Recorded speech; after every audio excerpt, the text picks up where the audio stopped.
Assalamualaikum warahmatullahi wabarakatuh. Sebelumnya, perkenalkan nama saya Viko Aditya dengan NIM C1BN022064.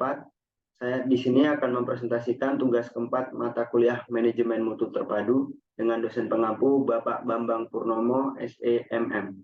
Di sini saya akan mempresentasikan tentang alat dan metode pengukuran kualitas.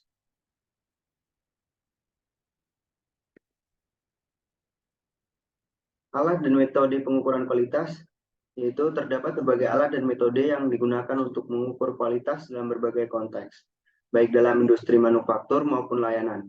Berikut beberapa di antaranya beserta penjelasannya. Yang pertama ada checklist. Checklist adalah daftar item yang harus diperiksa atau dipenuhi untuk memastikan bahwa suatu produk atau layanan memenuhi standar kualitas yang ditetapkan. Checklist dapat digunakan untuk memastikan bahwa semua langkah atau proses telah dilaksanakan dengan benar.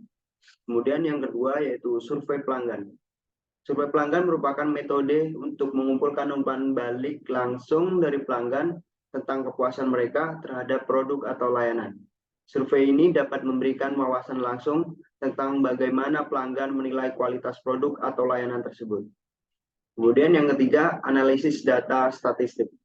Penggunaan alat analisis statistik seperti diagram histogram, diagram Pareto, dan diagram kendali membantu dalam memahami distribusi data, mengidentifikasi masalah utama, dan memantau kinerja proses secara terus-menerus.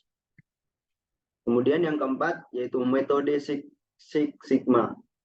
Metode Six Sigma adalah pendekatan manajemen kualitas yang berfokus pada pengurangan variabilitas dalam proses produksi atau layanan. Metode ini menggunakan alat-alat statistik untuk mengidentifikasi dan menghilangkan penyebab variasi yang tidak diinginkan dalam proses. Yang kelima ada analisis regresi. Analisis regresi digunakan untuk memahami hubungan antar variabel-variabel yang mungkin mempengaruhi kualitas produk atau layanan. Ini membantu dalam mengidentifikasi faktor-faktor yang memiliki dampak signifikan terhadap kualitas dan membuat prediksi tentang bagaimana perubahan pada variabel-variabel tersebut dapat memengaruhi kualitas di masa depan. Kemudian, yang keenam, teknik penelitian operasional.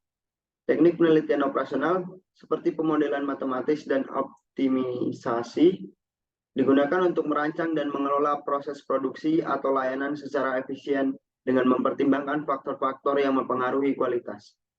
Kemudian yang ketujuh yaitu audit kualitas. Audit kualitas melibatkan pemeriksaan independen terhadap proses produksi atau layanan untuk memastikan bahwa mereka memenuhi standar kualitas yang ditetapkan. Audit ini dapat dilakukan secara internal oleh tim kualitas perusahaan atau oleh pihak eksternal. Kemudian yang kedelapan ada analisis gap. Analisis gap membandingkan harapan pelanggan dengan pengalaman aktual mereka terhadap produk atau layanan. Ini membantu dalam mengidentifikasi kesenjangan antara harapan dan kinerja aktual, yang kemudian dapat digunakan untuk meningkatkan kualitas. Kemudian yang kesembilan atau yang terakhir, teknik pengujian kualitas. Ini melibatkan pengujian fisik atau pengujian laboratorium untuk memastikan bahwa produk atau layanan memenuhi standar kualitas yang ditetapkan. Pengujian ini dapat mencakup pengujian material, pengujian fungsional, atau pengujian non-destruktif, tergantung pada jenis produk atau layanan yang diuji. Kemudian selanjutnya, bagaimana mengidentifikasikan masalah di dalam kualitas. Mengidentifikasi masalah dalam kualitas adalah langkah penting dalam memastikan bahwa produk atau layanan memenuhi standar yang diterapkan. Berikut ada beberapa langkah yang dapat diambil untuk mengidentifikasi masalah dalam kualitas. Yang pertama ada pemantauan dan pengawasan berkelanjutan. Lakukan pemantauan dan pengawasan berkelanjutan terhadap proses produksi atau penyediaan layanan untuk mendeteksi perubahan atau anomali yang dapat mengindikasikan masalah kualitas. Kemudian yang kedua ada analisis data. Gunakan alat-alat statistik seperti diagram histogram, diagram Pareto, dan diagram kendali untuk menganalisis data kualitas secara sistematis. Kemudian identifikasi pola, tren, atau titik data yang tidak sesuai dengan standar kualitas yang ditetapkan. Yang ketiga ada survei dan umpan balik pelanggan. Lakukan survei dan dapatkan umpan balik langsung dari pelanggan tentang pengalaman mereka dengan produk atau layanan. Identifikasi pola keluhan atau ketidakpuasan yang dapat mengindikasikan masalah kualitas. Yang keempat ada audit kualitas. Lakukan audit kualitas secara teratur untuk mengevaluasi kesesuaian proses produksi atau layanan dengan standar kualitas yang ditetapkan. Identifikasi temuan audit yang menunjukkan ketidaksesuaian atau pelanggaran terhadap standar. Yang kelima ada pemeriksaan rutin dan pengujian. Lakukan pemeriksaan rutin dan pengujian terhadap produk atau layanan untuk memastikan bahwa mereka memenuhi standar kualitas yang ditetapkan. Identifikasi temuan dari pengujian yang menunjukkan adanya cacat atau ketidaksesuaian. Yang keenam ada analisis penyebar akar atau root cause analysis.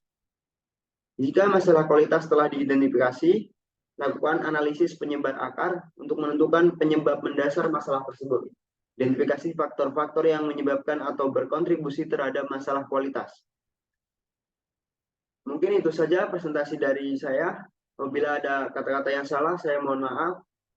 Saya akhiri, wabillahi taufiq wal hidayah. Wassalamualaikum warahmatullahi wabarakatuh.